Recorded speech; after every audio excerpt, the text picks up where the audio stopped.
Now since we have add transaction, next step will be to implement consensus. And for that, first let's add another variable in our init method, and it's gonna be nodes, which will be an set type. So initially let's make it empty. Now we will make add node function to add nodes in this set. Def add node, and it's gonna take two arguments, first self and second address of the node. Let's define this function. We need to add the nodes containing the given address into the set. So we will use the URL parse function to parse the address of the node. Parse URL equal to URL parse, and this function will take address of the node. Now we need to add this to the set just like we append to the list. But for set we have add method in which we will pass not the parse URL but parse URL.netlog. I will show you what exactly is netlog. So if you see this example here, the result of parse URL look like this. It contains scheme, netlog, part, params, query and fragment. Since we need only netlog, we get netlog value from the parse URL like this. Alright, so our add node function is cool. Now next we will deal with the consensus. And we're gonna do it with the new function replace chain. It will take an argument self. From the learn blockchain course, you must remember this principle. The longest chain principle, which states that the longest chain always wins and it replaces all the certain chains of all the nodes. So we will use that concept here. Let's start defining the function. First let's define a new variable network, which is nothing but a network containing all the nodes.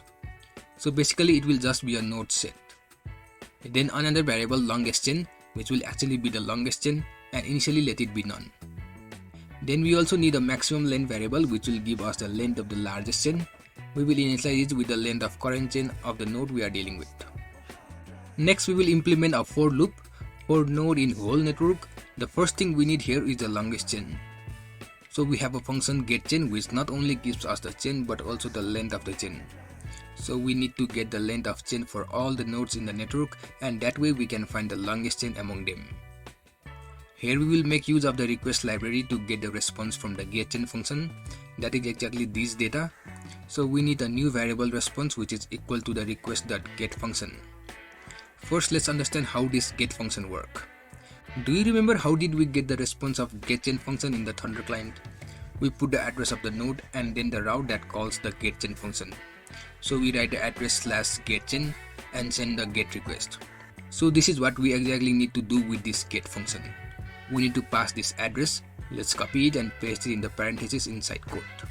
Well, we need to do one more thing here. Since we are looping over the nodes in the network and nodes are identified by their port number, here the port 5000 is just for one node. For other nodes it will be like 5001, 5002 like that. So we need to get the port number of the node that we are dealing with. And we're gonna get them from our node set. If you remember, it stored the node address which contains the port number 2. So simply we can update this by replacing the address with the node using fstring, and this will result like this.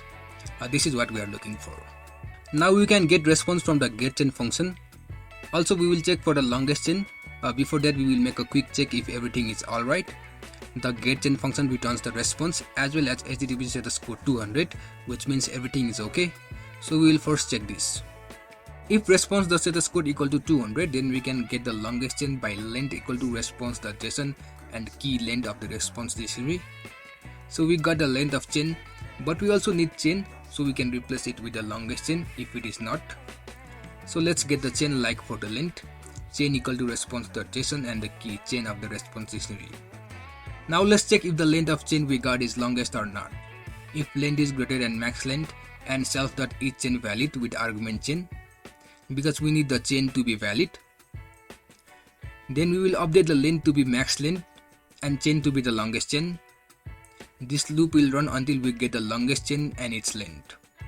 Then if we got longest chain, that is it is not none, that means longest chain has been updated.